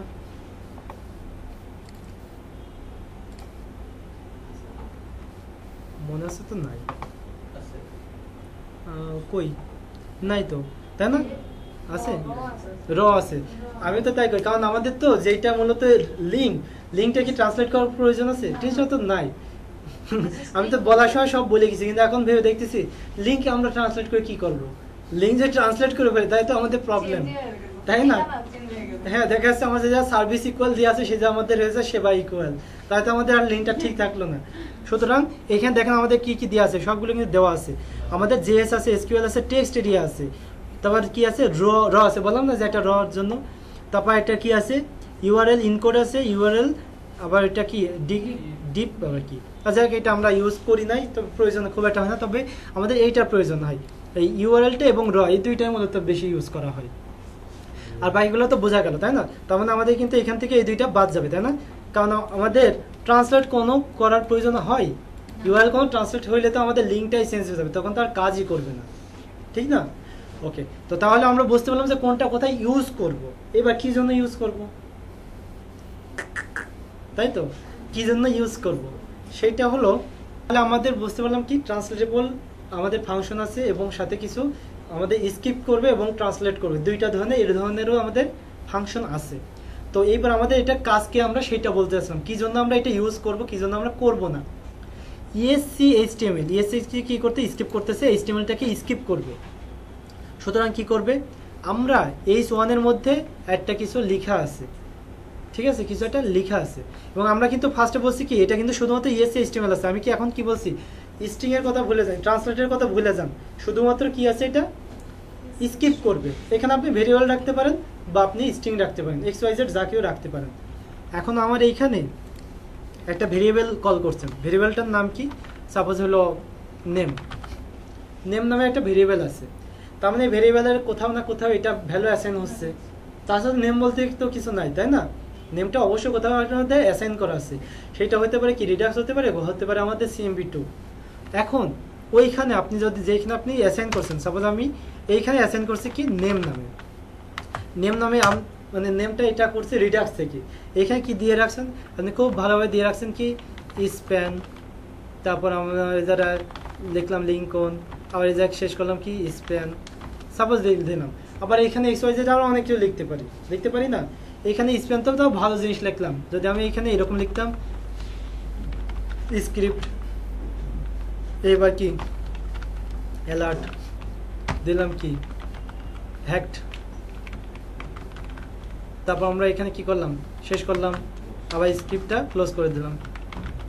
এটা রাখতে পারি না? আমরা তো এটা টেক্সট এরিয়ার মধ্যে দিতেই পারি, রিডাক্সের মধ্যে, তাই না? স্ক্রিপ্টের লেখাটা দিতে পারি। এখন কিন্তু এটা কি আমাদের আসলে এই যারা দিয়ে দেখানো উচিত, এই নেমের এখানে H1 এর এখানে এইটা দেওয়ার সাথে সাথে কি হবে, HTML তো এটা এক্সিকিউট করবে, যেখানে স্ক্রিপ্ট ট্যাগ পাবে ওটা এক্সিকিউট করবে না, আর এক্সিকিউট করার সাথে সাথে কি হবে, আপনার একটা পপ আপ একটা মেসেজ দিবে যে কি হ্যাক লেখাটা উঠবে, কিন্তু এটা তো আনওয়ান্টেড, এটা আমাদের এখানে হওয়া উচিত না, এটা আমরা চাই না। সুতরাং তখন যদি আমাদের এইটাকে কি করা থাকে, ইএসসি HTML এর মধ্যে যদি মোড়ানো থাকে, তাহলে কি করবে, এই যে স্ক্রিপ্ট এই লেখাটা ওই জায়গায় লেখাটাই দেখাবে, ওই জায়গাটা আমাদের এটা এক্সিকিউট হবে না, তখন কি হবে এগুলোকে স্কিপ করে ফেলবে, স্ক্রিপ্টটাকে ও কি করবে একটা স্ট্রিং মতো বানায় ফেলবে, ওটা এক্সিকিউট হবে না। বুঝতে পারছেন ব্যাপারটা?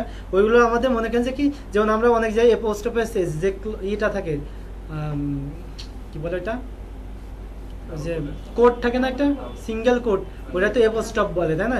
ওইটাকে কিন্তু ওই যে কি করি আমরা স্ল্যাশ দিয়ে একটা ওইটাকে স্কিপ করে ফেলতে পারি না, সেরকম কি করবে ও আমাদের এই যে HTML গুলো আছে এই ট্যাগগুলোকেও স্কিপ করে ফেলে ভিতরে, যাতে আমাদের আউটপুটে ওই লেখাটাই দেখাবে, আমাদের এটা এক্সিকিউট হবে না, ওইটা ট্যাগ হিসেবে আর থাকবে না। ব্যাপারটা বুঝতে পারছেন? এই জন্য যাতে আমাদের কোনো আনওয়ান্টেড ডেটা ওইখানে না দেখায়, শো করে, এই জন্য আমরা কি করব, এখানে আমরা ESC HTML দিয়ে দিব, যাতে এর মধ্যে কোনো HTML ট্যাগ না কাজ করে। বুঝতে পারছেন? আচ্ছা, এবার আমরা আসি কি জন্য আমরা এখানে কি করব, ক্লাসে কি জন্য আমরা ATTR দেব। এইখানে সাপোজ আপনাদের কি কল করা আছে, আমাদের একটা ক্লাস আছে, ক্লাস নামে একটা ভেরিয়েবল আছে, ওইটা আপনি কল করে রাখছেন, ঠিক আছে? এইবার আপনার নিশ্চয়ই কোথাও আমাদের ক্লাসটা অ্যাসাইন করা আছে, তাই না? ক্লাসটা কোথায় অ্যাসাইন করা আছে, মনে এখানে এইখানে। তো তার মানে কি ক্লাসটা আসতেছে কোথা থেকে, হয় রিডাক্স বা CMP2 বা কোথায় একটা XYZ থেকে আসছে। এইখানে আমি কি করলাম, ক্লাসে এখানে ফার্স্টে আমি দিয়ে দিলাম কি ডাবল কোটেশন, সিঙ্গেল কোটে আমি লেখা শুরু করলাম অ্যাসাইন করতে, বা আমরা এইগুলো বাদ দিলাম, মানে এক কথা ওই ফিল্ডের মধ্যে লিখছি কি ডাবল কোট দিয়ে শুরু করলাম। এইবার তারপর আমি কি লিখলাম, একবার স্পেস দিলাম, স্পেস দিয়ে আমি এখানে মনের মতো ইচ্ছা যা কি তাই লিখলাম যে টাইটেল ইকুয়াল ডাবল কোটেশন, এটা দিয়ে দিলাম কি লিঙ্কন, তারপর আবার কি করব, এইখানে আবার জাস্ট সাপোজ আমি এইটুকু দিলাম, এইটুকু আমি লিখলাম। তাহলে দেখেন এই জিনিসটা যদি এখন আমরা কোথায় বসাচ্ছি, ক্লাসের এই জায়গাটায়। আচ্ছা আচ্ছা, এটার পরে আমাদের জি না, আমরা এইভাবেই রাখবো। সাপোজ আমি যেখানে দিছি, আমি এইখানে কোটেশন বলতে ওই অ্যাসাইন করতিস না, তো পিএসসি ভাষায় অ্যাসাইন করতিস না, আমি এটা সিএমবি 2 মধ্যে এইটুকু লিখলাম, বা রিডাক্স থেকে আমি এতটুকু লিখলাম। যে টেক্সট এরিয়াটা আছে, টেক্সট বা বক্স আছে না একটা, সেখানে আমি কি লিখছি, ফার্স্ট একটা কোটেশন দিছি, ডাবল কোটেশন, স্পেস দিয়ে টাইটেল ইকুয়াল দিয়ে কোটেশন দিছি, তারপর লিঙ্ক করে লিখছি, আর কেউ দিই নাই। এখন দেখেন হুবহু এইটা যদি আমরা এখানে বসাই দিই, কোন জায়গায় বসাবো, ক্লাসের পরিবর্তে, দেখেন ক্লাসের পরিবর্তে আমরা কি দিলাম, এটাও বসাই দিলাম। তাহলে আমাদের কি হয়ে গেল দেখেন তো, ক্লাস কিন্তু আমি ওইটা কি করলাম, কোটেশনের কারণে ওইটা ওই অ্যাট্রিবিউট শেষ হয়ে গেল। দেন আমাদের কি হলো, আর একটা নতুন অ্যাট্রিবিউট হলো, সেটার নাম কি, টাইটেল নামে। টাইটেল দিয়ে আমি এখন লিঙ্কন ইকুয়াল দিয়ে দিলাম, মানে লিঙ্কনটা বসে দিলাম। তাহলে কি একটা আলাদা আমরা অ্যাট্রিবিউট সেট করে ফেলতেছ না, কিন্তু এটা তো আনওয়ান্টেড, এটা কি আমাদের প্রয়োজন আছে, এটা কিন্তু আমরা এটা চাই না, তাই না? কিন্তু এটা করে ফেলতে পারতেছে, কারণ কি আমাদের প্রোগ্রামিং স্কিল লো রাখার কারণে আমরা সেরকম সুযোগ দিয়ে রাখছি, তাকে এরকম ফাঁকা রাখছি, এর জন্য এই জিনিসগুলো দিয়ে ফেলতে পারতেছে। এই জন্য আমাদের কি হবে, উচিত হবে এরকম করা, এই ক্লাসটাকে আমরা ইএসসি এটিটিআর দিয়ে মোড়াই ফেলা, ইএসসি এটিটিআর এইটা দিয়ে যদি মোড়াই ফেলতাম, তখন কি হতো, তখন এর মধ্যে যে আমি দিছি যে কোটেশন, তারপর title equal quotation link on, এই প্রত্যেকটা কোটেশনটাকে ও আলাদাভাবে স্কিপ করে ফেলতো, যাতে ওইটা আমাদের না দেখায়। তখন কি দেখাতো, এই যে ক্লাসের মধ্যে এতটুকুই আমাদের শো করতো, এই লেখাটুকু আমাদের জাস্ট সিম্পল আকারে ওই জায়গায় জমা হয়ে যাবে, ওইটা আমাদের আলাদাভাবে অ্যাট্রিবিউট হয়ে যাবে না। বিষয় কি বুঝতে পারতেছেন? এই যে আমাদের যাতে আলাদাভাবে ট্যাগের মধ্যে, এইচটিএমএল এর মধ্যে আমরা যাতে অন্য কোনো এইচটিএমএল এক্সিকিউট না করতে পারি, অ্যাট্রিবিউটের মধ্যে যাতে অন্য কোনো অ্যাট্রিবিউট না দিয়ে ফেলতে পারি, এইটা ঠিক রাখার জন্য আমাদের এগুলো করতে হয়, তৈরি করতে হয়। এবং আমাদের কি ওই ইউআরএল, যেটা ইউআরএল এর মধ্যে আমাদের ইউআরএল পরিবর্তন করার কোনো প্রবলেম থাকতে পারে, বা কোনো আমাদের কোয়েরি চালাইতে পারে, এই সপ্তাহে যাতে আমাদের স্কিপ রাখার জন্য আমাদেরকে ওইরকম ইউআরএলটাও চেক করতে হয়। তো মূলত তাহলে আমরা এই জিনিসটা এইটুকু দ্বারা এইটুকু বুঝতে পারলাম, স্কিপের কাজ হলো কি, যাতে আমাদের ওইখানে আমরা যে ধরনের আউটপুটটা চাচ্ছি, ওই ধরনের আউটপুটটাই যাতে শো করে, অন্য ধরনের কোনো আনওয়ান্টেড আউটপুট যাতে না দেখায়, তাই তো? এটাই তো আমাদের উদ্দেশ্য, তাই না? এবার কোথায় কিভাবে ইউজ করা হবে সেই জিনিসগুলো আমরা ব্রেকের পর দেখব।